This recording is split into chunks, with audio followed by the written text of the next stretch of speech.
चीज़ आपसे जानना चाहूँगा कि ये लॉयर्स मूवमेंट की बात की जा रही थी, आईनी तरमीम जब इसकी बातें हो रही थी, तो अब लग रहा है कि वो होगी या अब ठीक है, अब जो हो गया डिसीजन हो गया, वो भी नहीं हो पाएगी? मेरा ख्याल है अभी इनके इलेक्शन आ रहे हैं लॉयर्स के, उसके लिए ये एक दफ़ा शोर शराबा तो ज़रूर करेंगे, लेकिन असल बात यह है कि अगर चैलेंज हो गई है और उसकी हियरिंग शुरू हो जाती है तो फिर शायद वो मूवमेंट अभी सरेदस्त ना हो पाए उस तरह से जिस तरह वो एक्सपेक्ट कर रहे थे। लेकिन जो बार एसोसिएशंस नहीं बनेगी सुप्रीम कोर्ट की और हाई कोर्ट की, उसके बाद मेरा ख्याल है ज़्यादा इसमें जोश जज्बा आएगा, क्योंकि इम्कान यही लग रहा है कि जो लोग इस वक्त वोकल हैं ज़्यादा, वो उनके ग्रुप्स हामिद खान साहब हो गए या और इस तरह के लोग जो हैं, तो उनके ग्रुप्स के जीतने के इम्कान ज़्यादा हैं इस इलेक्शन में, तो वो फिर ज़्यादा इफेक्टिवली वो मूवमेंट चला सकेंगे। लेकिन उस मूवमेंट चलाने के लिए इसमें जो मुझे बहुत बड़ी खामी इस तरमीम में नज़र जो आती है वो यही है कि जो गवर्नमेंट की कंट्रोल ज़्यादा हो गया है जुडिशल कमीशन के अंदर, जो कमेटी एक बनी है। अदरवाइज़ बहुत सी चीज़ें हैं जो होनी चाहिए थी इसमें, वो की गई हैं। तो मेरा ख्याल है अभी वो क्या गू मगू का शिकार है, अभी वो देखेंगे कुछ अर्सा। लायर्स इमीडिएटली वो अभी कमेटी बना दी है उन्होंने अपने एहतजाज वाली, और उसके बाद वो फैसला करेंगे किस तरह से चल रहा है इसको लेकर। ठीक, तरमीम नहीं आ सकेगी, भरपूर मुज़ाहमत करेंगे। राव खालिद साहब, ये 26वीं आईनी तरमीम आई है, ज़रा इस पर थोड़ी रोशनी डालिएगा कि इसका कितना फ़ायदा और कितना नुकसान होगा। एक तो आपने 27वीं की बात की है, तो मुझे लग ये रहा है कि ज़मीर की आवाज़ की बात की आपने। ज़मीर की आवाज़ मज़ीद बुलंद होगी, मज़ीद वसी होगी, और जो नुकात निकलवाए गए थे वो 27वीं में या 28वीं में, 29वीं, 30वीं या 31वीं में वापस आ सकते हैं। एक तो ये किसी गलतफहमी में ना रहें जो भी हैं, क्योंकि ज़मीर की आवाज़ में बहुत दम होता है और वो अपना काम दिखा के रहेगी। दूसरी बात है मंसूर अली शाह साहब की, तो बिलावल तो सादा है, बहुत ही सियासतदान है, लेकिन उनको इतने सादा नहीं होना चाहिए, बड़ा उनको सीखना चाहिए थोड़ा सा दाव पेच सियासत के, कि अगर ये 26वीं तरमीम मंसूर अली शाह साहब को बनाने के लिए थी तो इसको बनाए बगैर भी 25 तारीख से पहले करने की ज़रूरत नहीं थी। अगर मंसूर अली शाह साहब को ही चीफ जस्टिस बनाना था, उनको बनने देते पुराने कानून के तहत, तो फिर हो जाती। तो इतनी सादगी अच्छी नहीं होती और इस तरह से फिर हाथ हो जाता है आपके साथ। जहाँ तक 26वीं आईनी तरमीम की बात है, तो वो एक गोरख धंधा है मेरे हिसाब से। जितना पढ़ते जाते हैं आप कंफ्यूज होते जाते हैं, पजल हो जाते हैं, और वो डोर नहीं उलझ जाती। जैसे पतंगबाजी अगर आपने की हो तो गुंजल जो पड़ जाते हैं ना, उसको फिर निकालना मुश्किल हो जाता है, या तो फेंकना पड़ता है या उसको काटना पड़ता है। तो इस किस्म की इसमें चीज़ें हैं। आप अपॉइंटमेंट हो गई चीफ जस्टिस साहब की, अभी कमीशन के रूल्स ही नहीं बने। उस कमेटी ने अपने रूल्स बनाने थे जिसने अपॉइंटमेंट की है, रूल्स बनाने थे अपने खुद, और अभी तक रूल्स भी नहीं बने, कुछ भी नहीं हुआ, और वो अपॉइंटमेंट भी हो गई है। तो दूसरा गोरख धंधा इसमें रूल्स का एक इन कमेटी का ही नहीं है, जो कमीशन है वो अपने रूल्स बनाएगा। ये 2 सेट ऑफ रूल्स हो गए सुप्रीम कोर्ट के हवाले से। फिर तीसरी जो आईनी बेंचेस बनेंगे वो अपने रूल्स बनाएंगे, ये तीसरा सेट ऑफ रूल्स हो गया। तो ऑलरेडी सुप्रीम कोर्ट के रूल्स मौजूद हैं। तो इतने सारे जब रूल्स होंगे तो वो किस तरह से कैटर करेंगे सूरत हाल को, एक दूसरे के साथ किस तरह मिलके चलेंगे, स्पेस कैसे क्रिएट उसमें होगी, ये मुझे तो बहुत ही इंटरेस्टिंग ये सूरत हाल उसमें लगती है। फिर आईनी बेंचेस की तश्कील के हवाले से आप जब उसकी बात करते हैं, तो आईनी बेंचेस की तश्कील भी बड़ी इंटरेस्टिंग है। सीनियर 3 जज होंगे जजों में से, और 2 साथ उनके और सीनियर जज होंगे, जो 5 रुकनी बेंच कम अज़ कम आईनी बेंच बनाएंगे, और उसमें तमाम सूबों की बराबर नुमाइंदगी होगी। राव खालिद साहब, आप भी ऐसा ही समझते हैं कि ये एक दलील दी गई है और बताया गया है कि हाँ, जब हम चाहेंगे, जिसको चाहेंगे वो हो जाएगा, बाहर आ जाएगा, और जब तक चाहेंगे अंदर रह जाएगा। दूसरा, मेरिट पर जिस तरह पाकिस्तान तहरीक इंसाफ के वकला कह रहे हैं कि मेरिट पर ये रिहाई हुई है, तो और भी मेरिट पर आने वाले दिनों में फैसले होंगे इस तरह के?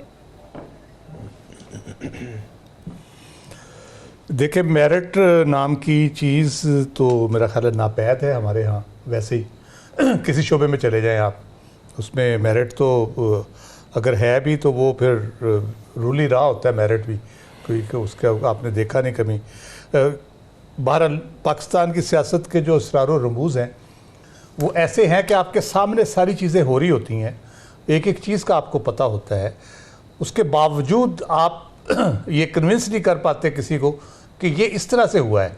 भले वो मोहतरमा बेनज़ीर भुट्टो नवाज शरीफ के दूसरे दौर में मुल्क से बाहर चली जाए अचानक, उसमें भी बहुत सी बातें थी उस वक़्त। भले नवाज शरीफ 2000 में चले जाए अचानक, जद्दा चले जाए, या फिर 2019 में लंदन चले जाए। तहरीरी मुआहिदा था 2000 का, जो मंजर आम पे भी आया, जिस पे सिग्नेचर्स भी मौजूद थे, इसके बावजूद भी पता चला कि जी ये डील हुई थी कि नहीं हुई थी, क्या हुआ था क्या नहीं हुआ था, ज़बरदस्ती भेजा गया हमें। और मोहतरमा कुलसूम नवाज साहिबा ने उस वक्त कहा था, मुझे याद है मैं वहाँ मौजूद था जब वो घर से निकल रही थी जाने के लिए एयरपोर्ट, कि खुश रहो अहले वतन हम तो सफ़र करते हैं। तो अब अहले वतन तो खुश नहीं रहे, जो सफ़र कर गए वो हमेशा ही खुश रहे। हम अंग्रेज़ी वाला सफ़र करते रहे, वो उर्दू वाला सफ़र करके खुश रहे। तो ये मामला ऐसे है, इनमें साजिश का आंसर, कंस्पेरेसी थ्योरी, आप कुछ भी उसमें दलील निकाल लें, डील निकाल लें या डील निकाल लें, तो वो सारी चीज़ें ये चलती रहती हैं। लेकिन कुछ फैक्ट्स हमारे सामने जो हैं वो ये है कि पीटीआई का जो ओवरऑल जो तरमीम के हवाले से रवैया ओवरऑल था वो बहुत ड्यूबियस रहा। मैं पहले भी कह चुका हूँ कि पहले मैं कन्विंस नहीं था शुरू में कि ये बहुत एक गैर संजीदा किस्म की कोशिश की गई पहले मरहले में। तो मुझे लगा कि कोई ऐसे ही ड्रामा करने की कोशिश की गई, संजीदगी नहीं है इसमें। लेकिन जब फिर मौलाना के साथ मिलकर उन्होंने काम शुरू किया, तो पिछले हफ्ते के प्रोग्राम में मैंने ये कहा था पहले दिन ही कि ये सब एक पेज पे हैं पीटीआई समेत, और ये तरमीम ने हो जाना है। तो आप देखें उनका पीटीआई का किरदार थ्रू आउट जो रहा वो बहुत ड्यूबियस रहा। वो थे भी और नहीं भी थे। वो कहते हम शुमार नहीं भी करें हमें, हम शुमार में भी हैं, क्योंकि सारी उसकी नोक पलक संवारने में इंपॉर्टेंट उन्होंने मदद की। फ्लोर ऑफ द हाउस में मौलाना फजलुर रहमान ने उनके मुंह पे बताया कि ये बिल्कुल राज़ी हैं, लेकिन बावजूद वोट नहीं दे रहा। और वो वजूहत खुद गौहर साहब ने बताई कि हमारे लोग पकड़े हुए हैं, हमारे साथ ज्यादती हो रही है, रिहाई नहीं। लेकिन ये बुशरा बीबी की जो रिहाई है, आपको लगता है राव साहब इसमें जो है वो इस्लामाबाद में एक जलसा मौखर किया गया था, वो सुबह के टाइम 7 बजे मुलाकात हुई इमरान खान साहब से, फिर उसके बाद एससीओ कॉन्फ्रेंस आई, उसमें भी एहतजाज मौखर कर दिया गया, फिर आईनी तरमीम के हवाले से भी कोई एहतजाज नहीं किया गया, तो रिवॉर्ड के तौर पर आपको लग रहा है कि दिया गया? मैं इसी तरफ आ रहा था। उसके बाद आप दूसरा स्टेप देखें, उस सारे अरसे में जब ये तरमीम का वावेला मचा हुआ था और सारी चीज़ें हो रही थी, इमरान खान साहब का राब्ता मुनक़ता कर दिया गया। किसी किस्म की भी कम्युनिकेशन उनकी नहीं हो पा रही थी। अगर उनकी कम्युनिकेशन हो पा रही होती तो मुमकिन है वो कोई बयान, मैं नहीं कहता कि वो हिस्सा थे इस पूरी साजिश का जो की जा रही थी, उनका कोई भी बयान इस पूरे ये तरमीम का वो बेड़ागर्क कर सकता था। वो कोई भी ऐसी बात कह देते, उसके हवाले से कोई ऐसी बात कर देते। लेकिन आप देखते पीटीआई ने बड़े खुशू व खुजू से उसकी सपोर्ट की। इमरान खान ने तो एक ही बयान दिया था कि ये ज़िंदगी और मौत का मसला है, ये जो तरमीम है, तो उस पर तो पीटीआई ने अमल नहीं किया। उसके बाद आप ये सीरीज़ ऑफ इवेंट्स, ये तो अभी बुशरा बीबी की रिहाई हुई है ना, आज वो मोहतरम अलीमा खान साहिबा की और उनकी बहन की रिहाई जो हुई है, वो भी इसी से आप लिंक कर लें। उनको पकड़ा क्यों गया? पहली बात तो एट फर्स्ट प्लेस वो थी, पुरअमन थी, और कोई मेरा नहीं ख्याल अगर पकड़ा भी गया था तो दूसरे दिन जैसा उनको छोड़ सकते थे, उनको भी रखा गया तरमीम पास होने तक अंदर, और फिर आज रिहाई उनकी दी गई। आगे किस किस्म के मामला चलते हैं, अब शाह महमूद कुरैशी साहब की बात सुनते हैं। इवन जैन कुरैशी साहब का भी उसमें से लापता हो जाना और उनके बारे में शुबहात पैदा होना, उसको भी उससे लिंक किया जा रहा है। तो बुशरा बीबी की जो रिहाई है, क्या बाहर आके वो कोई अहम रोल प्ले कर सकती हैं? कोई राब्ते का रोल प्ले कर सकती हैं, कोई सियासी मामलात में कोई रोल प्ले कर सकती हैं? मेरा ख्याल है ऐसा कुछ नहीं है, सिवाय इसके कि इमरान खान साहब को कोई एक कह ले कि CBM दिखाया गया है, ये कॉन्फिडेंस बिल्डिंग मैयर है कि जी बुशरा बीबी को रिहा कर दिया गया है, तो उससे शायद कुछ चीज़ें जो पहले नहीं हो पा रही थी वो उनमें आसानी हो जाए, उनसे मुज़ाकरात किसी लेवल पे सियासी या दूसरे मुज़ाकरात शुरू हो जाए।